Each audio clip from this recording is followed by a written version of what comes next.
Hello, boys and girls. This is going to be Chapter 10 and Chapter 11 of What is the Declaration of Independence? Chapter 10, What Happened to the Signers?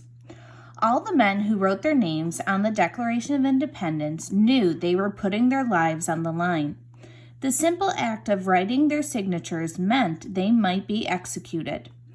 After the witty Benjamin Franklin signed his name, he reported to have said, "We must all hang together, or assuredly we shall all hang separately." By this, he meant that the signers all had to stick together because if the redcoats caught them, they would each be hung as traitors. Now, boys and girls, you probably heard that phrase before. It was one of your questions on Liberty Kids. Some of these men did indeed pay with their lives. 5 of the signers were captured and held prisoner by the British during the war. A dozen or more had their houses attacked and burned. Others had their businesses destroyed. So it was very risky to sign the Declaration of Independence. The home of Francis Lewis of New York was raided by the British while he was still at the Second Continental Congress in Philadelphia. His wife was taken prisoner and held for several months. Later, she was freed in exchange for the release of British soldiers held by American forces. The war was not a short one. General Washington and his troops defeated the British Army at Yorktown in October 1781. After that, the war was essentially over, but it would take 2 more years before a peace treaty was signed. With the victory for the United States of America, the real work as outlined in the Declaration of Independence began. Making one nation out of 13 colonies with different needs and interests was not an easy job. For that, another even more important document had to be written. What do you think we're going to be learning about next? The United States Constitution in 1787. Many of the men who signed the Declaration were eager to serve in the new government. Sam Adams became governor of Massachusetts for more than 3 years.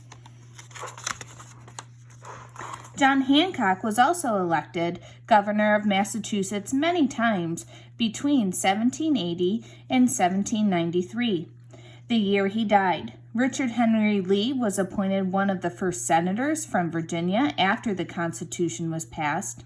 Benjamin Franklin, who played an important role in shaping the Constitution, was appointed the first United States Postmaster General. Others among the signers rose to even higher offices. John Adams served as vice president under the very first president, George Washington. Then in 1796, Adams was elected the second president of the United States. He served for 4 years. He and his wife Abigail moved into the brand new White House in Washington, D.C. in 1800. Thomas Jefferson became the Secretary of State under President Washington. He lost the presidential election in 1796 to John Adams, but had gotten enough votes to become vice president. They did not agree on how the government should be run. Jefferson became the 3rd president of the United States in 1801. He served 2 terms. Ironically, both Jefferson and John Adams died on the same day, July 4th, 1826, exactly 50 years after the Declaration of Independence was signed by John Hancock. Famous or not, each of the signers are heroes who put their lives on the line and played a part in the founding of our country. And here are all the signers, boys and girls. If you can see, each one of the 13 original colonies: Connecticut, Massachusetts, Delaware, New Hampshire, Georgia, New Jersey, Maryland, New York, Rhode Island, South Carolina, North Carolina, Pennsylvania, and Virginia. And those are all of the signers from it. Chapter 11, the Declaration today.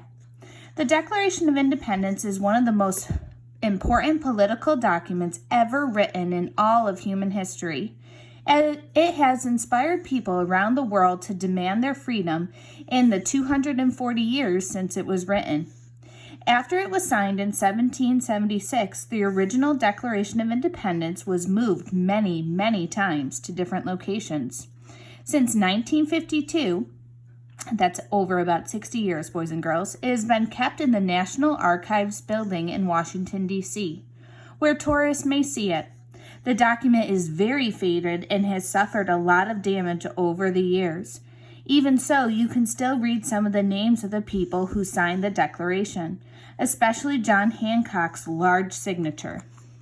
Independence Hall in Philadelphia, where the Declaration was signed, is a National Park Service site that you can visit.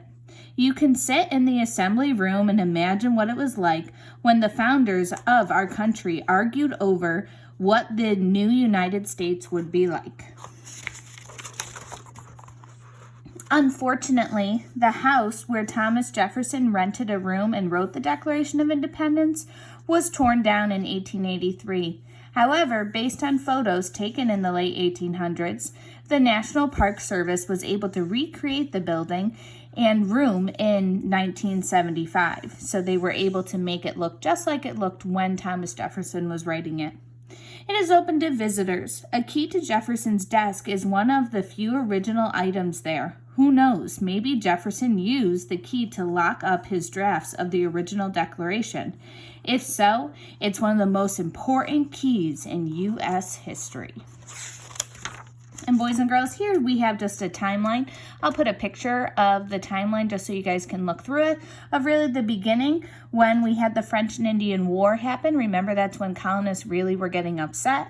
That was in 1754 all the way to 1787 when we start to write the Constitution. And that will be our next book that we will read together.